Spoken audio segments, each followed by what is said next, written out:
আমাদের পালাতে হবে। কিন্তু কোথায় পালাবি? চারদিকে তো ঘুটঘুটে অন্ধকার। এর মধ্যেই পালাতে হবে। কিন্তু ওই যদি ধরে ফেলে হয়তো আরো। তাহলে তুই থাক, আমি গেলাম। চল।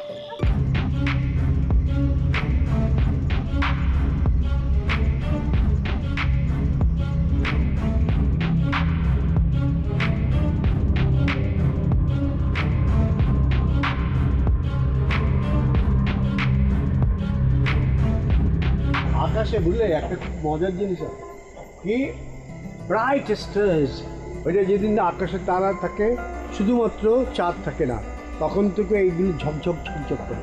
কোনো অন্ধকার রাতে তুমি যদি আকাশের দিকে তাকাও দেখবে